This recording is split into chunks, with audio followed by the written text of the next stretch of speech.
मंगलम भगवान वीरो मंगलम गौतमो गणी मंगलम कुंद कुंदार्यो जैन धर्मोस्तु मंगलम सर्वमंगल मांगल्यम सर्वकल्याणकारकम प्रधानं सर्वधर्माणां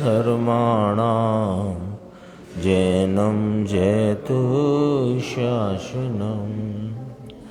मैं नमो तीर्थनायक को, नमो ओंकार वाणी को, नमो उन कुंद प्रभु को जिन्होंने ओंकार धारण की। अहो उपकार जिनवर का, कुंद का दिव्य वाणी का, जिन कुंद ध्वनि दाता उनका हान स्वामी का।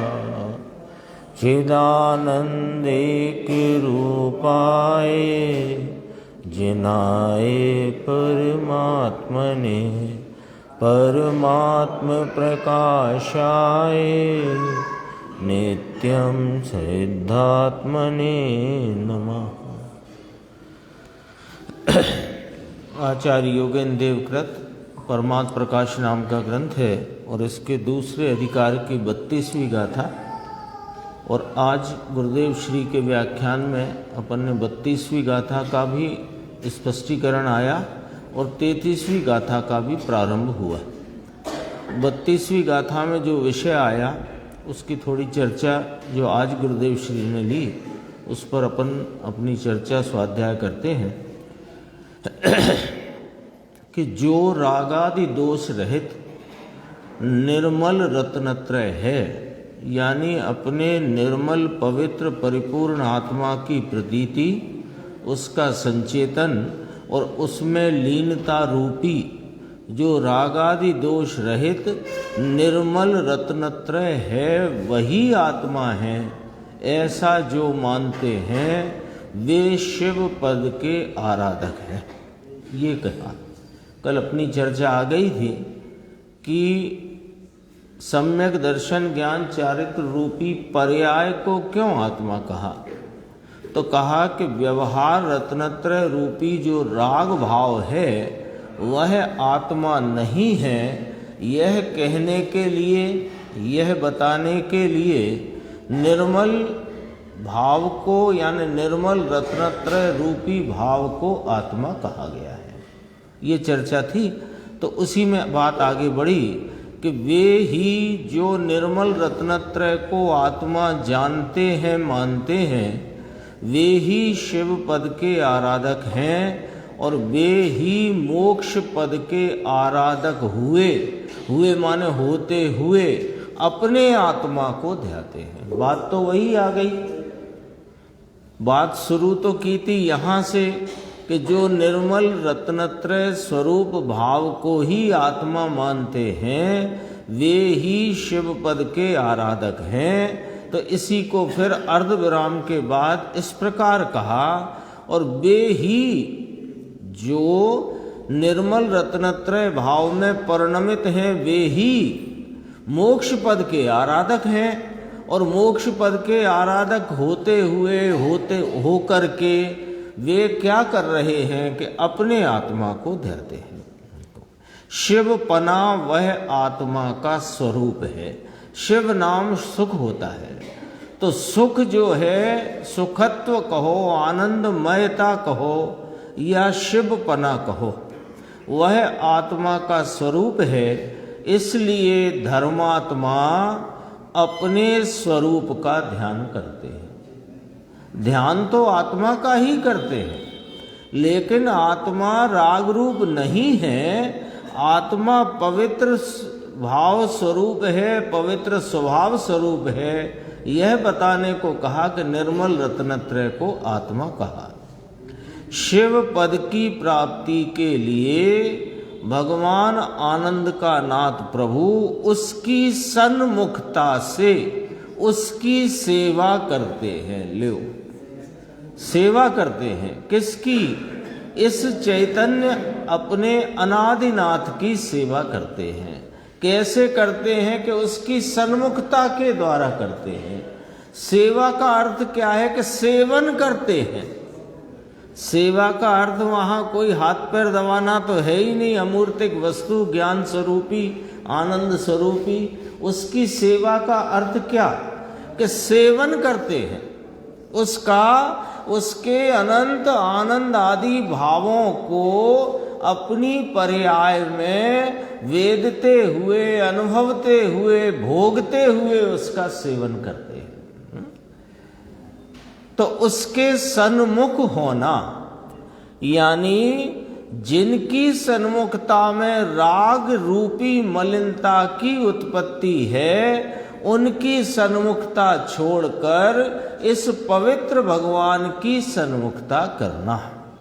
सत त्रिकाली के सन्मुख होना वही उसका स्वीकार है और वही उसका आश्रय है। बस हो गया मोक्ष मार्ग। मोक्ष मार्ग में दो काम है मूलतः, तीन कहे, अनुभव, प्रतीति और लीनता, लेकिन उसे दो में घटित करो। दो ही हैं। कैसे करके? कि स्वीकार करना और आश्रय करना। अब तक कहाँ गड़बड़ी है अनादि से? कि पर द्रव्यों में आपपने का स्वीकार है। ये शरीर में हूँ, ये राग में हूँ, ये राग आदि के निमित्त वह में हूँ, ऐसा स्वीकार किया है। और ऐसा स्वीकार किया है तो उसी का आश्रय लिया है। यही तो किया। जो शरीर मेरे में हूँ ऐसा स्वीकार किया और रागादि विकारी भाव वह में हूँ ऐसा स्वीकार किया और ऐसा स्वीकार करके उन्हीं का आश्रय लिया। अब क्या करना है? कि पर सन्मुखता छोड़कर स्व सन्मुखता करना, इसमें ही अपना स्वीकार है और अपना स्वीकार है उसी में अपना आश्रय है। तो इसी में सारा मोक्ष मार्ग समा गया। मूल बात निश्चय सत्य की है, वह बात तो पड़ी रह गई और व्यवहार का अकेला विस्तार हो गया। पूरी जिनवाणी चार अनुयोग में निबद्ध द्वादशांग रूप अभी तो बहुत कम उपलब्ध है, पर जितनी है उसमें ये मूल तत्व की बात तो वेस्टर्न में बंद रह गई। और चरणानुयोग में जो जो कथन आए तो वे तो व्यवहार की व्याख्या थी, तो उसका विस्तार हो गया। अब उसे इतना खोटा लगे, अब जब वो बात मूल बात यानी आत्मा के स्वीकार की और आत्मा के आश्रय की, आत्मा शब्द कहो या स्वयं के स्वीकार की और स्वयं के आश्रय की, वो बात जब खिल कर के सामने आई तो अब उसे इतनी खोटी लगने लगी कि अच्छा इससे ही सब हो जाएगा, व्यवहार से कुछ ही नहीं होगा। हाँ, हम 50 वर्ष, 20 वर्ष, 30 वर्ष, 40 वर्ष हमने कितना क्या क्या नहीं किया और आपने एक लाइन कह करके सबको धो डाला। अब उससे बड़ा अंदर में क्षोभ होता है। वो क्षोभ यही होता रहता है। पर ये मालूम पड़ जाए कि ये सब जितना कार्य था वो क्षोभजनक था और आनंदजनक तो ये आत्मा है, ये स्वीकार नहीं हुआ। शास्त्र में लिखा है व्यवहार से होता है। फिर गुरुदेव ने इसी की 31 गाथा को यहाँ संदर्भ में लिया। इसमें भी आया है, ऐसा पहले आया 31 गाथा में। देखो, व्यवहार का नाम भेद है ना। देव गुरु शास्त्र की श्रद्धा का राग, 7 तत्वों की भेद रूप श्रद्धा का राग, शास्त्र का ज्ञान, दया दान आदि व्रत का परिणाम, ये सब 3 प्रकार जो कहे व्यवहार के नाम भेद हैं। और वह भेद रत्नत्रय आराधने योग्य 31 नंबर की गाथा की टीका में बात कही। और ये हिंदी में कहा था, संस्कृत में नहीं है। उसके प्रभाव से निश्चय रत्नत्रय की प्राप्ति है। इस तरफ के पृष्ठ पे है 31 गाथा में 166 पृष्ठ गुरुदेव ने बताया, वहां निकालो भाई। ये भाषा व्यवहार की आती है। ये डाले जरा, टीकाकार ने थोड़ा ऐसा डाला, लेकिन ये व्यवहार कौन सा? अब मुद्दे की बात करते हैं, है ना? क्योंकि व्यवहार का रस इस जीव को अनादि से है। क्यों है व्यवहार का रस? क्यों है कि इसको वीतराग आत्मा की रुचि कभी हुई नहीं, तो राग की रुचि रही। अब राग में दो प्रकार, या तो मजा बुद्धि में तीव्र कषाय के भावों में पड़ा रहा, या धर्म बुद्धि से मंद कषाय के भावों में आ गया, लेकिन रहा राग के राग में ही और राग की रुचि में ही, है ना? तो अब जरा शास्त्र में व्यवहार की बात आए तो ये बल्लियों उछलता है। देखो देखो, हम तो कहते ही हैं पहले से, हम तो पहले से ही कह रहे हैं कि देखो ये लो, ये ब्रह्मदेव सूरी महाराज ने लिखा कि नहीं लिखा? परमार्थ प्रकाश में 31 नंबर गाथा में क्या लिखा कि भेद रत्नत्रय आराधने योग्य है, उसके प्रभाव से निश्चय रत्नत्रय की प्राप्ति है। हम पहले से ही कह रहे हैं और आप इनकार करते हो घुमा घुमा करके हमको, कि भाई वे किस भेद रत्नत्रय की बात कर रहे हैं। पॉइंट समझना चाहिए। भेद रत्नत्रय किसको प्रगटा है, पहले तो ये बात कर लो। वेद रत्नत्रय उसको प्रगटा है जिसकी परिणति में निर्मल अभेद रत्नत्रय प्रवर्तित है। उसके जितना राग बाकी है उसको भेद रत्नत्रय रूप भाव उपचार से कहने में आया। नहीं तो राग को रत्नत्रय कौन कहे? वीत राग प्रभु यह चैतन्य परमात्मा, इसके आलम्बन से प्रवर्तने वाला मार्ग वीतराग और इसका फल पूर्ण वीतराग।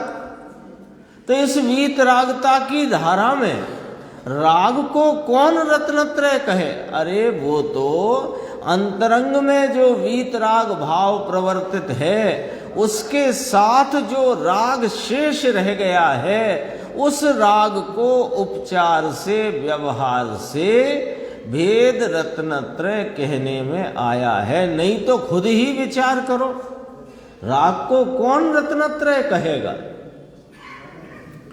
रत्न तो ऊंची चीज है ना, रत्न की तो उपमा दी है। रत्नत्रय है ना, तीन भाव है, दर्शन ज्ञान चारित्र, सम्यक दर्शन सम्यक ज्ञान सम्यक चारित्र, तीन। और रत्न तो उपमा है, क्योंकि रत्न इस जगत की बहुमूल्य वस्तु है, तो उपमा दे करके बात की। अब देखो कौन सा व्यवहार जिसको आराधने से निश्चय रत्नत्रय की प्राप्ति होती है, जिसका वर्णन 31 गाथा में आचार्य परमात्मा ने किया कि सुनो, छठवें गुण स्थान का जो विकल्प उठता है वह, यानी शुद्ध उपयोगी मुनिराज। मुनिराज होते ही शुद्ध उपयोगी है ना, वो तो कहने में आ गया, नहीं तो मुनिराज तो होते ही शुद्ध उपयोगी है। और ऐसे मुनिराज के जो प्रमत्त दशा नाम विकल्पात्मक दशा है, वह छठवा गुण स्थान, वहाँ 5 महाव्रत 28 मूल गुण के विकल्प होते हैं। वो जो विकल्प उठते हैं उसको भेद रत्नत्रय में डाला, और जो स्वरूप की साधना है वो अभेद रत्नत्रय रूप है। 7वें गुणस्थान और आगे के गुणस्थानों में भाव देखो। जिससे सम्यक दर्शन ज्ञान चारित्र है, 6वें गुणस्थान के योग्य उसे निश्चय दर्शन ज्ञान चारित्र है। लो ये जरा भाषा देखो क्या कही, देखना यशवंत भाई, भाषा देखो क्या कही है। 6वें गुणस्थान के योग्य निश्चय दर्शन ज्ञान चारित्र है। हम हिसाब लगाते हैं कि छठवें गुण स्थान के योग्य 5 महाव्रत 28 मूल गुण का राग है, तो वो तो व्यवहार दर्शन ज्ञान चारित्र में गया। लेकिन यहां गुरुदेव ने क्या फरमाया वो देखो, छठवें गुण स्थान के योग्य, क्योंकि जिसको निश्चय दर्शन ज्ञान चारित्र पूर्वक अंतरंग में 3 कषाय चौकड़ी की अभाव रूप प्रचुर स्वयं संवेदन की दशा प्राप्त है, उसको ही छठवां गुण स्थान है और उसको ये विकल्प है। तब विकल्पों को छठवें गुण स्थान के योग्य कहा। यानी क्या परिभाषा बनी छठवें गुण स्थान की?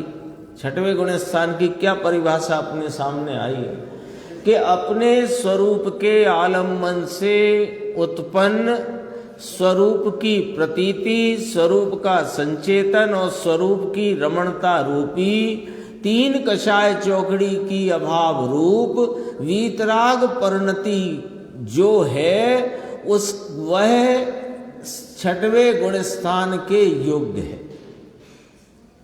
और उस छठवें गुण स्थान में जितना राग शेष है उसकी मर्यादा 5 महाव्रत 28 मूल गुण आदि की है। इस प्रकार छठवें गुण स्थान की व्याख्या ख्याल में कराई, उसका अपने को ख्याल कराया।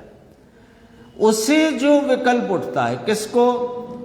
जिसे 3 कषाय चौकड़ी की अभाव रूप प्रचुर स्वयं संवेदन वाली वीतराग परिणति के योग जो छठवां गुण स्थान, छठवें गुण स्थान कहा ना, उसे जो विकल्प उठता है इससे उसे व्यवहार कहा। किसको व्यवहार कहा? जो वहां विकल्प खड़े हैं 5 महाव्रत 28 मूल गुण आदि के, और उसका अभाव करके, उसका उल्लंघन करके, उसको उल्लांघ करके जब 7वें गुण स्थान में जाए उसे निश्चय कहा गया है। ठीक है, और थोड़ी सी चर्चा करके कल का अपना विषय थोड़ा अपन यहाँ देखते हैं, रिवीजन हो जाएगा। पहला जो व्यवहार है सम्यक दर्शन बिना का, यानी सम्यक दर्शन तो है नहीं, भगवान की शरण में आया है, उनकी भक्ति बहुमान का भाव है, उनके कहे हुए उपदेश को सुनने समझने की जिज्ञासा है। ये जितना भी प्रवर्तन है राग रूप है ना, भगवान की शरण में आया, उनके दर्शन करते हैं, उनकी पूजन भक्ति करते हैं, उनका बहुमान गुणानुवाद करते हैं, उनके द्वारा कहे गए उपदेश को सुनने की समझने की जिज्ञासा है, समझते हैं। ये सब कैसी वृत्ति है? राग रूप वृत्ति है। और इस राग रूप वृत्ति में अभी जब तक स्वरूप का आलम्बन आश्रय लेकर सम्यक दर्शन प्रकट नहीं हुआ है, तब तक इस सारे राग रूप वृत्ति को व्यवहार नहीं कहते। इसमें बहुत रहस्य खिल गया है इस एक पंक्ति में, क्योंकि हमने क्या एक माइंड सेट कर रखा है, एक ऐसा माइंड सेट। देखो रोज सुनते हैं गुरुदेव श्री का स्पष्टीकरण, आचार्य परमात्माओं की गाथाएं, टीकाएं, लेकिन हमारा एक माइंड सेट क्या चल रहा है कि ये जो भगवान की भक्ति पूजा स्वाध्याय आदि का जो राग है और जीवन में भली प्रकार रहने का जो राग है, वो राग व्यवहार है और थोड़ा तो ये काम में आएगा। इसका थोड़ा तो महत्व है ही, क्योंकि देख लो भाई साहब, जब तक स्वाध्याय को पढ़े या ग्रंथों का जब तक अध्ययन अभ्यास नहीं करेंगे, स्वाध्याय में नहीं आएंगे, परस्पर चर्चा गोष्ठी नहीं करेंगे, तो कैसे समझेंगे आत्मा को? तो कुछ तो उपकार है ना इस व्यवहार का भी। ऐसा माइंड सेट रखा है हमने, ऐसा ही सेट करके रखा है। इसलिए उससे गड़बड़ी क्या हो रही? गड़बड़ी उससे ये हो रही, काम तो ठीक दिशा में है लेकिन अभिप्राय में गलती चल रही है। काम तो ठीक दिशा में है क्योंकि इस आत्मा का स्वरूप नहीं जानते तो यही जानने मिलेगा और कहीं नहीं मिलेगा। लेकिन ये जानने वाला जो कार्यक्रम है मेरा, इससे मुझे लाभ होगा, ये अपने इंटेंशन में, अभिप्राय में गलती है। क्योंकि हम इसे किसी ना किसी रूप में व्यवहार मानते हैं, और जिनवाणी में जो व्यवहार को साधक कहा, सो हम सोचते हैं कि इससे साधना हमारी हो जाएगी अथवा प्रारंभ हो जाएगी। ये गड़बड़ी है। तो पहले में पहली बात सुन लो, यानी जहाँ इतना जो कुछ भी यहाँ माइंड पे लिखा हो उस पे आज डस्टर फेर के साफ कर दो। क्या साफ कर दो? कि ये जो कुछ हमारा कार्यक्रम चल रहा है ना, प्रतिदिन जिनेंद्र परमात्मा वीतरागी भगवंतों की शरण में आना, उनकी भक्ति पूजन गुणानुवाद, उनका बहुमान, उनका उपदेश सुनना समझना, आचार्य परमात्माओं की बात को समझने के लिए जिज्ञासु होकर के उस तत्व में तत्व अभ्यास करना, ये सब हो रहा है, किंतु इसका नाम व्यवहार नहीं है। ये ध्यान रखना। यदि इसे व्यवहार मान लोगे तो फिर तुम क्या कहते हैं कि एक तरह से वो गफलत में आकर के धोखे में चले जाओगे, धोखा ही हो जाएगा। इसका नाम व्यवहार नहीं है।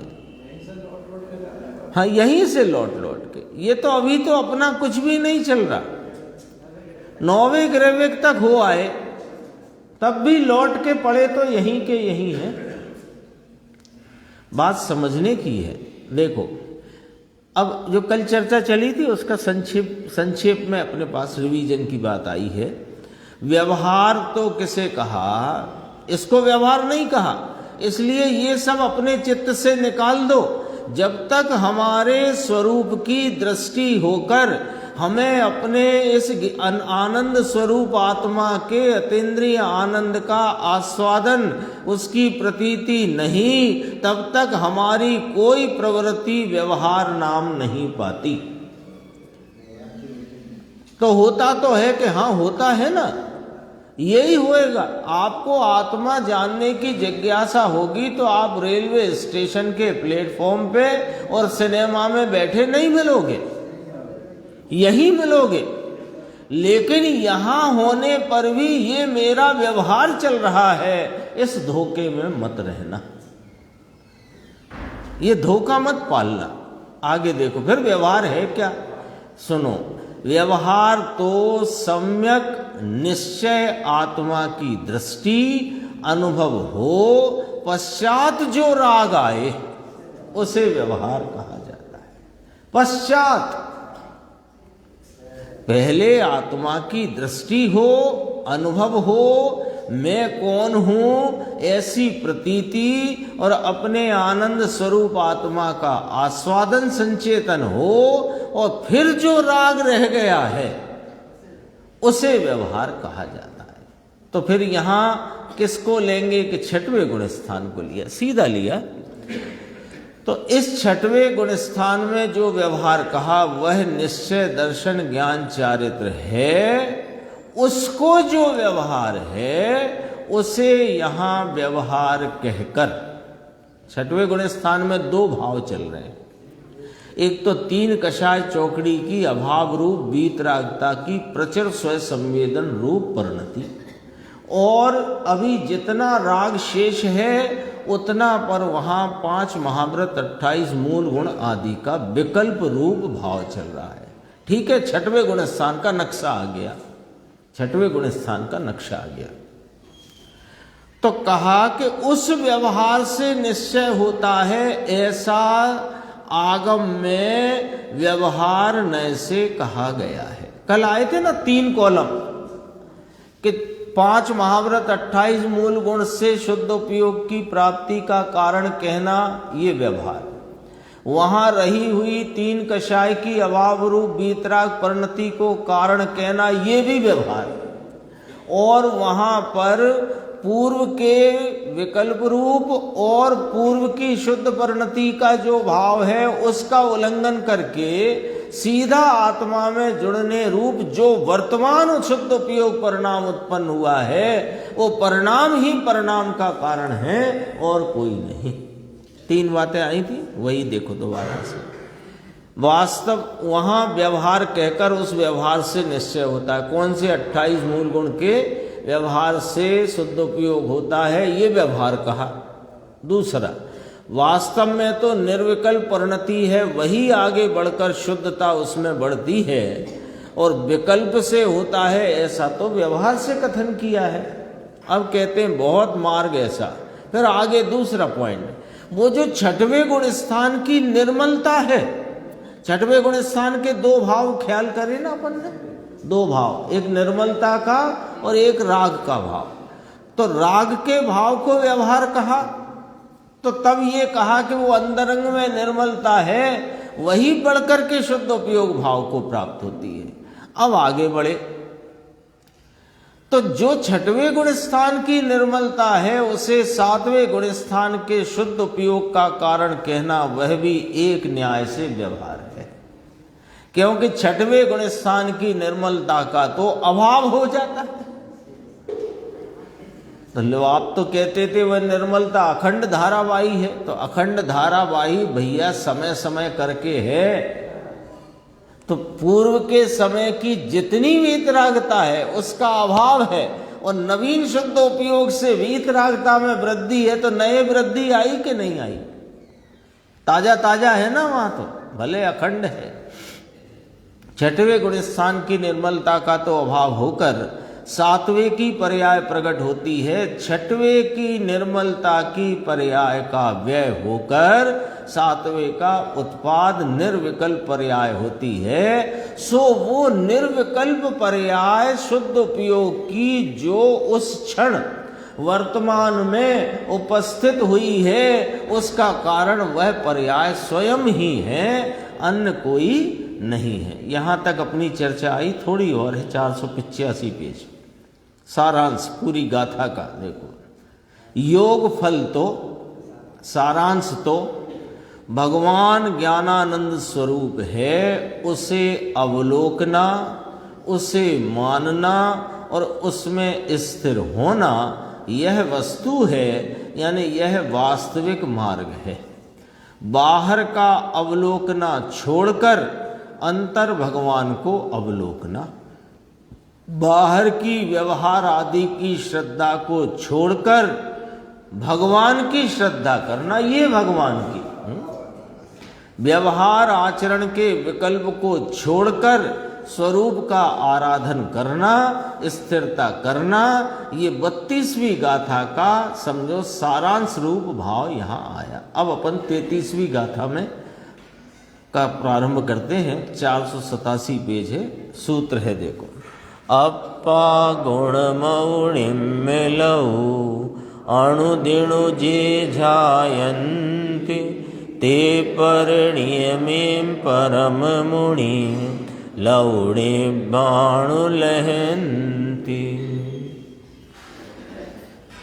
जो गुण में निर्मल आत्मा का ध्यान निरंतर करते हैं, परम तपोधन मुनिवर बेही शीघ्र मोक्ष को पाते हैं। उत्थानिका है गाथा की। जो अनंत गुण रूप रागादि दोष रहित निज आत्मा को ध्याते हैं। देखो, निज आत्मा के पहले अस्ति नास्ति 2 बार 2 तरह से कथन किया। ध्याने के योग्य किसको कहा? 32वीं गाथा में भी आ गया सारांश, यहां भी बात आ गई कि ध्याने योग्य कौन है, कि एक निज आत्मा ही ध्याने योग्य है। निज आत्मा कैसा है कि अनंत गुण रूप है और रागादि दोष से रहित है ना। अनंत गुण स्वरूप है और समस्त दोषों से रहित है। ऐसा यह अपना त्रैकालिक ध्रुव स्वरूप आत्मा वह ध्याने योग्य है। उसे जो ध्याते हैं वे निश्चय से माने वास्तव में शीघ्र ही मोक्ष को प्राप्त करते हैं, शीघ्र ही, है ना। ये अचिरात शब्द लेते हैं अमृतचंद्र आचार्य शीघ्र के लिए, अचिरात। चिर माने लंबा काल, आ माने नहीं तो बहुत लंबा काल नहीं, शीघ्र ही मोक्ष को प्राप्त करते हैं। अन्वयात देखते हैं। जो पुरुष केवल ज्ञानादि अनंत गुण रूप और भाव कर्म, द्रव्य कर्म, नौ कर्म मल रहित निर्मल आत्मा को अनुदिनम निरंतर ध्याते हैं। अनुदिनम ना अपन बोलते हैं ना प्रतिदिन, तो प्रतिदिन, अनुदिनम प्रतिदिन। प्रतिदिन का अर्थ ये नहीं है सुबह 5 मिनट फिर अगले 24 घंटे की छुट्टी, नहीं, निरंतर, ये अर्थ है इसका। भाव तो निरंतर का है, शब्द अनुदिनम है। देखो, केवल ज्ञानादि अनंत गुण रूप, देखो निर्देश भाई, केवल ज्ञानादि गुण अभी है कि प्रकट होएगा अनंत अवस्था में? वो प्रकट होगा, वो पर्याय प्रकट होगी, और गुण अभी विद्यमान है। केवल ज्ञान, केवल दर्शन, केवल सुख, केवल वीर्य, अनंत चतुष्टय प्रगटे हैं ना अरिहंत परमात्मा को, वे अनंत चतुष्टय प्रगटे हैं, यहां स्वभाव चतुष्टय विराजमान है अभी। अरे अभी भी, और हम जब निगोद में थे तब भी, आए तो वहीं से है ना अपन सब लोग। कहां से आए? निगोद से ही तो आए हैं। पर ऐसे अवसर में आ गए हैं कि अब निगोद न जाना पड़े, ऐसा कोई कार्य कर लो कि अब निगोद दोबारा जाने का काम ही ना पड़े। ऐसा कार्य करने का पंडित जी की भाषा में अब सर्व प्रकार से अवसर आ गया है, अब चूकने योग्य नहीं है।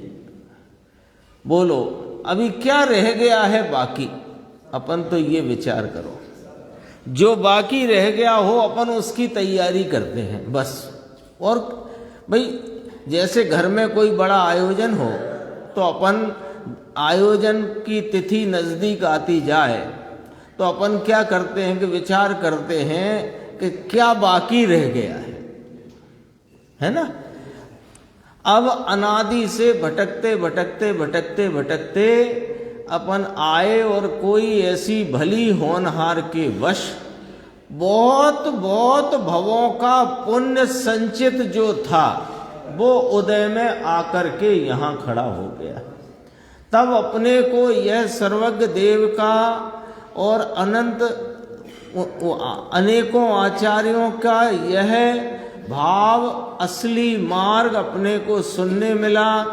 पूज्य गुरुदेव श्री समझाने वाले ऐसे गुरु मिले और अपने को उस बात को समझने की जिज्ञासा हुई। अब क्या बाकी रह गया सो बताओ। तैयारी तो सही चल रही है।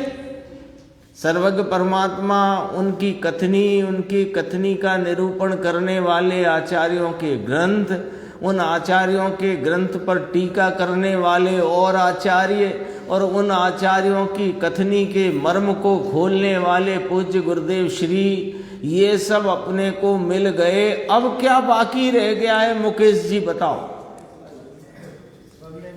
कि बस अब रह गया है एक ही काम कि सर्व बाहर के अवलोकन महिमा और उसकी रुचि छोड़कर एक निज चैतन्य स्वभाव की रुचि और महिमा में प्रवर्तित होकर अपने चैतन्य का अनुभवन करना ही शेष है। और ये कार्य करने का लाभ क्या है कि शीघ्र ही मोक्ष की प्राप्ति होगी, शीघ्र ही। क्योंकि जिसने सम्यक दर्शन रूपी रत्न को धारण कर लिया उसको अब मुक्ति में असंख्य समय बाकी है, अनंत नहीं। असंख्य ही समय रह गए हैं, अनंत नहीं रहते। देखो भावार्थ लंबी है टीका। यह कथन ये पढ़ लिया ना अपन ने पूरा अन्वयार्थ तो। निरंतर ध्याते हैं वे ही परम मुनि निश्चय से निर्वाण को शीघ्र प्राप्त करते हैं। भावार्थ, यह कथन श्री गुरु ने कहा। तब प्रभाकर भट्ट ने पूछा कि हे प्रभु, तुमने कहा कि जो शुद्धात्मा का ध्यान करते हैं वे ही मोक्ष को पाते हैं, दूसरा नहीं। आपने फरमाया तथा चारित्र सार आदि ग्रंथों में ऐसा कहा है कि जो द्रव्य परमाणु और भाव परमाणु का ध्यान करते हैं वे केवल ज्ञान को प्राप्त करते हैं। तो इस विषय में मुझको संदेह नाम आशंका हो रही है। संदेह का अर्थ आशंका है ना। आशंका हो रही है कि आपने तो एक बात सीधी यहां पर निरूपित कर दी कि केवल ज्ञानादि गुणों से संयुक्त और सर्व प्रकार के रागादि मलों से, यानी 3 लिए वहां तो 9 कर्म, भाव कर्म, द्रव्य कर्म रूपी मल से रहित जो यह हाजरा हुजूर शुद्धात्म तत्व विद्यमान है, मात्र इसी का जो ध्यान करते हैं वे ही मोक्ष को पाते हैं। तो इसी का ही ध्यान करते हैं, माने दूसरे का नहीं करते। यही बात आ गई ना। तो एक शुद्धात्मा का ही जो ध्यान करते हैं वे ही मोक्ष को पाते हैं, दूसरा नहीं। तो हमको गुरुदेव थोड़ी यहाँ पर आशंका है, ऐसा प्रभाकर भट्ट ने योगेंद्र देव से फरमाया। क्या आशंका है कि चारित्र सार आदि ग्रंथों में ऐसा कहा कि द्रव्य परमाणु और भाव परमाणु का जो ध्यान करते हैं वे केवल ज्ञान को प्राप्त करते हैं। तो इस आशंका का आप हमारे समाधान कीजिए। ऐसी विनय पूर्वक प्रभाकर भट्ट ने योगेंद्र देव को कहा। तब श्री योगेंद्र देव समाधान करते हैं कि द्रव्य परमाणु से द्रव्य की सूक्ष्मता कही गई है और भाव परमाणु से भाव की सूक्ष्मता कही गई है। परमाणु शब्द का यहाँ जो प्रयोग किया है ग्रंथ में, वो उपमा रूप से किया गया है। सूक्ष्मता की उपमा सूक्ष्मता के लिए परमाणु की उपमा दे दी है। परमाणु कैसा होता है? एक प्रदेशी है जिसका दूसरा विभाग नहीं हो सकता, इतना सूक्ष्म है। तो सूक्ष्मता के लिए यहाँ परमाणु शब्द की उपमा दी गई है। तो उससे अर्थ ये नहीं है कि पुद्गल का ध्यान करने से शुद्धात्मा की प्राप्ति होगी अथवा मोक्ष की प्राप्ति होगी, ये नहीं है अर्थ। तो देखो, द्रव्य परमाणु से द्रव्य की सूक्ष्मता और भाव परमाणु से भाव की सूक्ष्मता। किसके द्रव्य की? इस शुद्धात्म द्रव्य की सूक्ष्मता और इस शुद्धात्म द्रव्य के स्वयं संवेदन रूप भाव की सूक्ष्मता। इसका नाम द्रव्य परमाणु और भाव परमाणु कहा। उसमें पुद्गल परमाणु का कथन नहीं है भैया, ऐसा योगेंद्र देव ने स्पष्ट किया। तत्वार सूत्र की सर्वार सिद्धि टीका में भी ऐसा ही कथन है। द्रव्य परमाणु से द्रव्य की सूक्ष्मता और भाव परमाणु से भाव की सूक्ष्मता समझना, अन्य द्रव्य का कथन ना यहाँ नहीं लेना है। ठीक है, यहाँ निज द्रव्य तथा निज गुण पर्याय का ही कथन है, अन्य द्रव्य का प्रयोजन नहीं है। द्रव्य अर्थात आत्मद्रव्य, उसकी सूक्ष्मता, वह द्रव्य परमाणु कहा जाता है। तो इसकी सूक्ष्मता क्या है? द्रव्य परमाणु कहा ना, तो द्रव्य की सूक्ष्मता। तो द्रव्य की सूक्ष्मता क्या है कि सुनो, यह आत्मा रागादि विकल्प की उपाधि से रहित है। कब? अभी। तो परिणति में राग तो है कि वो परिणति में उत्पन्न विनष्ट होने वाला भाव है, और ये आत्मा अनुत्पन्न अविनष्ट ध्रुव स्वरूप अनादि अनंत वस्तु, इसमें रागादि विकल्प की उपाधि कभी नहीं है, कभी नहीं है, अभी भी नहीं है, कभी भी नहीं है। उसको सूक्ष्म बना कैसे हो सकता है, ऐसा करके जब प्रश्न किया तो कहा उसका समाधान इस तरह है कि यह आत्मा मन इंद्रियों के अगोचर होने से सूक्ष्म कहा जाता है। जैसे परमाणु है ना, परमाणु मूर्तिक पदार्थ है लेकिन इंद्रियों के अगोचर है, इसलिए उसे सूक्ष्म कहा ना। तो अब बात तो अपने को सूक्ष्मता की लेना है। तो यह आत्मा भी मन और इंद्रियों से गम्य नहीं है, जानने में नहीं आता, जाना नहीं जाता, गोचर नहीं होता, अगोचर है ना। अलिंग्रहण के बोल में आ गया है, जो इंद्रियों से जाना नहीं जाता ऐसा वह आत्मा अलिंग्रहण है। आया ना दूसरा बोल, मन इंद्रियों के अगोचर होने से सूक्ष्म कहा जाता है। ये तो हुई द्रव्य की सूक्ष्मता। अब भाव की सूक्ष्मता क्या है कि सुनो, तथा भाव नाम स्वयं संवेदन परिणाम भी परम सूक्ष्म है, परम सूक्ष्म है। वीत राग निर्विकल्प परम समरसी भाव रूप है, वहां मन और इंद्रियों को वो भी गम्य नहीं है, इसलिए सूक्ष्म है। वह भी अनुभव गम्य है, आत्मा अनुभव गम्य, और वो जो अनुभव है वो आत्मा की उपयोग की किस दशा में है कि जिस उपयोग में मन इंद्रियों का अवलंबन नहीं होता, उस उपयोग में यह आत्मा का स्वरूप संवेदन रूप वीत राग समरसी भाव का स्वाद कहाँ आता है, उपयोग में आता है। लेकिन उपयोग में किस प्रकार आता है कि जब उपयोग मन इंद्री के अवलंबन में नहीं होता तब आता है। तो वो स्वाद भी भाव सूक्ष्मता समझना है ना। द्रव्य सूक्ष्मता क्या है कि यह आत्मा अनंत गुणात्मक असंख्यात लोक प्रमाण संख्यात प्रदेश विस्तार वाला अनंत गुण स्वरूप वस्तु है। ये मन और इंद्रियों से जानने में नहीं आती, ये द्रव्य सूक्ष्मता। और इसके जानने से उत्पन्न होने वाली जो आनंद आदि गुणों की निर्मल भावों का स्वाद है, अतीन्द्रिय आनंद का स्वाद, वह भी उस उपयोग में ही स्वाद रूप होता है जो उपयोग मन इंद्रियों के अवलंबन में नहीं होता। ये इसके भाव की सूक्ष्मता है। आई बात ख्याल में? स्वाद भी मन इंद्रिय के अवलंबन से नहीं आता और वस्तु का ज्ञान भी मन इंद्रिय के अवलंबन से नहीं। हाँ, तो भाव सूक्ष्मता।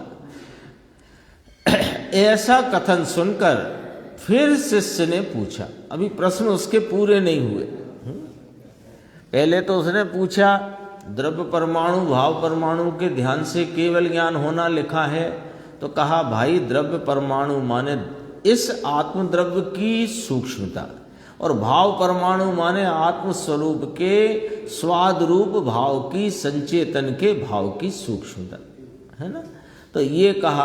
अब उसका फिर प्रश्न आया कि तुमने पर द्रव्य के आलम्बन रूप ध्यान का निषेध किया और निज शुद्धात्मा के ध्यान से ही मोक्ष कहा, सो ऐसा कथन किस जगह कहा है, प्रमाण दीजिए। प्रभाकर भट्ट ने योगेंद्र देव से कहा कि शुद्धात्मा, अब उसका प्रश्न किस प्लेटफॉर्म पे है, जरा अपन वो प्लेटफॉर्म थोड़ा विचार में लेते हैं। किस प्लेटफॉर्म पे ये प्रवचन वो प्रश्न खड़ा हुआ? ये प्रश्न यहाँ खड़ा हुआ है कि साहेब शुद्धात्मा के ध्यान से मोक्ष की प्राप्ति है, ऐसा आप जो फरमाते हो वो बात हमको ख्याल में आ गई, लेकिन शुद्धात्मा के ही ध्यान से है, अन्य पंच परमेष्टियों का ध्यान, ये सब इनकी क्या कोई जरूरत ना रही? जबकि शास्त्रों में तो लिखा है कि पंच परमेष्टि है ना, वो बच्चों के उसमें आता है ना, शरण वाले पाठ में। हाँ, निश्चय से तो शुद्धात्मा ही शरण है और व्यवहार से पंच परमेष्टि शरण। वही प्रश्न है ये प्रभाकर भट्ट का। तो ऐसा कथन किस जगह कहा है? तो उसका समाधान करते हैं योगेंद्र देव। अप्पा झायई निम्नलऊ, यानी वे कहते हैं कि हमने ही इसी ग्रंथ की 97 नंबर की गाथा में इस बात को कह दिया है कि जो निर्मल आत्मा को ध्याता है वो क्षण मात्र में मोक्ष को प्राप्त करता है। वहां क्षण मात्र का अर्थ शीघ्र है ना। जैसे यहाँ परमाणु शब्द का प्रयोग किया सूक्ष्मता के लिए, वहां क्षण मात्र शब्द का प्रयोग किया शीघ्र होता है, ये कहने के लिए। तो निर्मल आत्मा को ध्याओ जिससे क्षण मात्र में ही तुझे मोक्ष की प्राप्ति होगी। ऐसा 97 नंबर की गाथा इसी ग्रंथ की। उसमें योगेंद्र देव ने कहा कि हमने पहले भी कहा था, अभी एकदम थोड़ी कह रहे हैं यहां आकर के, पहले भी कह चुके हैं। फिर उन्होंने समाधि शतक के में पूज्यपाद स्वामी ने कहा, उसको भी यहां संदर्भ में लिया, आत्मानम इत्यादि। वहां पूज्यपाद स्वामी ने भी ऐसी की ऐसी बात कही। उन्होंने भी कहा कि जो इस निःशुद्ध आत्मा को ध्याता है वो क्षण मात्र में अपने पूर्ण भाव को प्राप्त करता है। ऐसा वहां पूज्यपाद स्वामी ने समाधि शतक नाम के ग्रंथ में कहा। अर्थात जीव पदार्थ अपने स्वरूप को, भाषा बहुत गंभीर है, थोड़ा देखना। जीव पदार्थ अपने स्वरूप को अपने में ही अपने करके एक क्षण मात्र भी निर्विकल्प समाधि से आराधता हुआ वह सर्वज्ञ वीत राग हो जाता है। भाषा कितनी गंभीर है। यानी ऐसी भाषा है कि इसमें कहीं कोई आप ये नहीं कह सकते कि ऐसा करने से क्या होगा, फिर उसका क्या होगा, फिर इसका क्या होगा, कुछ छोड़ा नहीं है। एकदम कानून जैसी बात करिए, कानून जैसी। जीव पदार्थ ये अपना केवल ज्ञानादि अनंत गुणमय रागादि उपाधि से सर्वथा सर्वदा रहित यह अपना चैतन्य पदार्थ जीव पदार्थ में इसको, यानी इसके अपने स्वरूप को अपने में ही अपना करके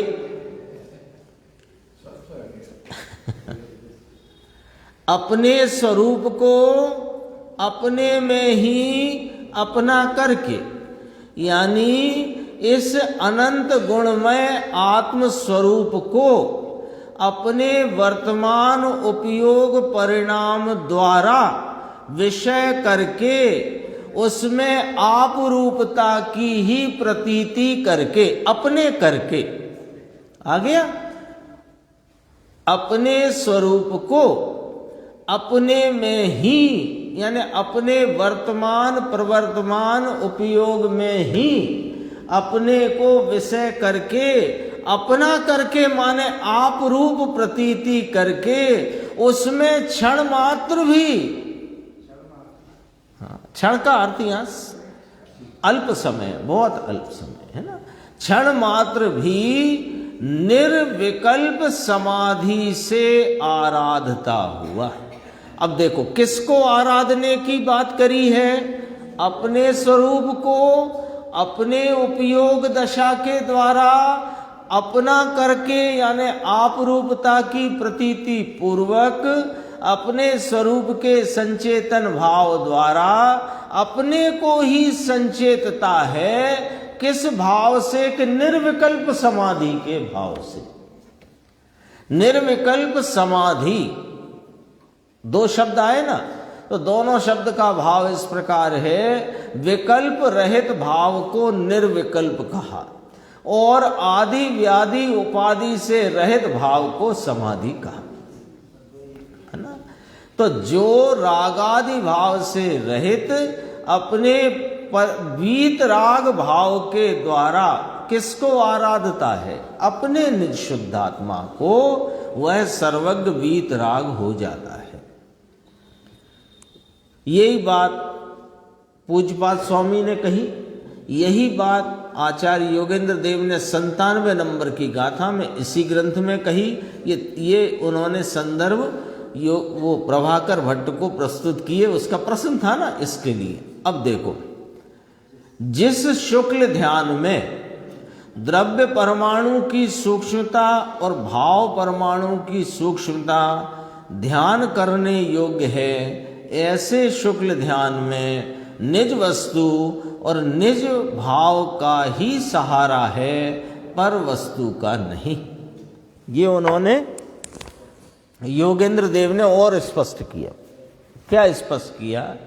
उसने जो चारित्र सार ग्रंथ का हवाला दिया था ना, अपने प्रश्न में संदर्भ लिया था, तो कहा कि तुम उस जो शुक्ल ध्यान में जो भेद पढ़ते हैं, उन भेदों में एक ये द्रव्य परमाणु की सूक्ष्मता और भाव परमाणु की सूक्ष्मता ध्यान करने योग्य है, ऐसा जो कथन किया है उसका भाव तो समझ लो कि वो जो शुक्ल ध्यान है वो ध्यान का ऐसा एकाग्रता का उग्र परिणाम है कि जहाँ सारा राग विलय को प्राप्त होकर के अनंत चतुष्टय की प्राप्ति होती है, केवल ज्ञान की प्राप्ति होती है, वहाँ उस ध्यान की उग्रता के परिणमन में निज वस्तु और निज भाव का ही सहारा है, पर वस्तु का नहीं।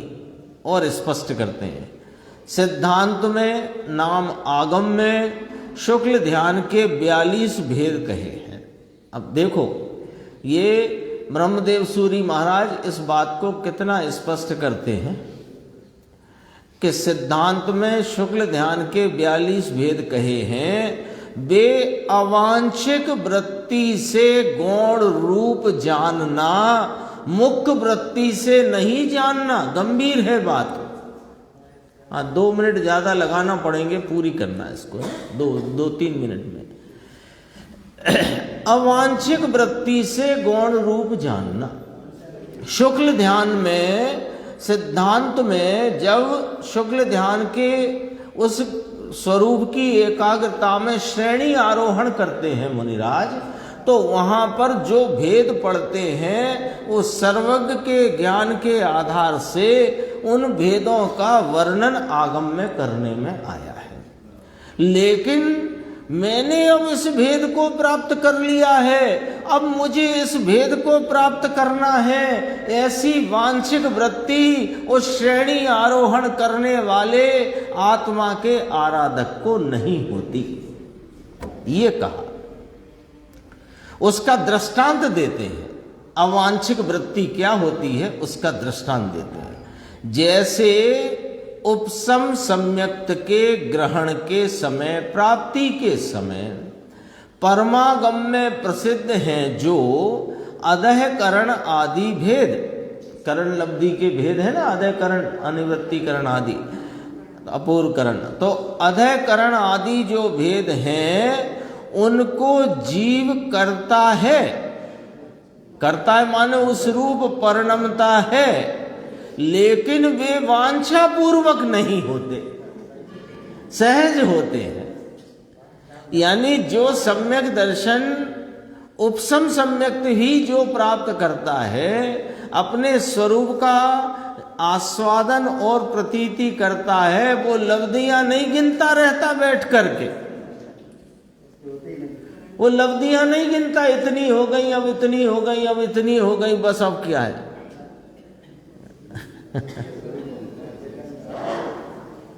अवांछक, वांछा नहीं है, होती है तो वो केवली के ज्ञान में है, उसका वहां पर आगम में वर्णन है। देख लो, वे वांछा पूर्वक नहीं होते, सहज ही होते हैं। वैसे ही, ये तो दृष्टांत रखा था, वैसे ही शुक्ल ध्यान में भी ऐसा ही जानना, तात्पर्य यह है कि प्रथम अवस्था में चित्त को स्थिर करने के लिए और विषय कषाय रूप खोटे ध्यान को रोकने के लिए परंपरा से मुक्ति के कारण रूप अरिहंत आदि पंच परमेष्टि ध्यान करने योग्य है।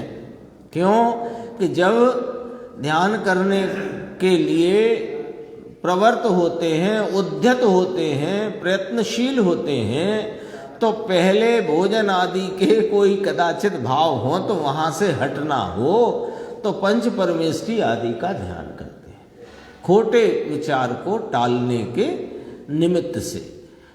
तो ये भी परंपरा रूप है। परंपरा माने इसको भी उल्लंघन करना है, तब जाकर के वो ध्यान होता है।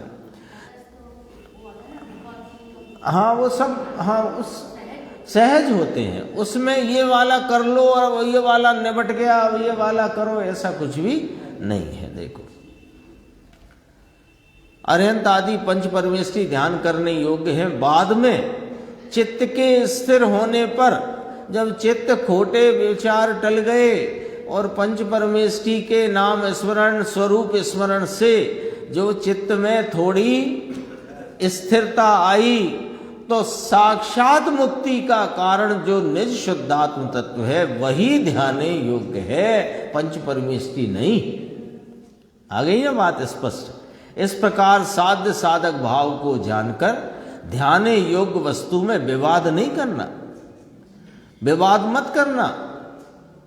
आचार्य परमात्मा कहते हैं, ब्रह्मदेव सूर्य भगवान कहते हैं विवाद नहीं करना। अरे ऐसे भी होता है, वो जो जहां होता है उसको वहां जानना। लेकिन होता क्या है कि शुद्धात्मा के ध्यान पूर्वक ही मुक्ति और मुक्ति मार्ग मुक्ति की प्राप्ति होती है। पंच परमेष्टि का ध्यान साधक है और आत्म ध्यान साध्य है, यह निस्संदेह जानना। यहाँ तक 33 की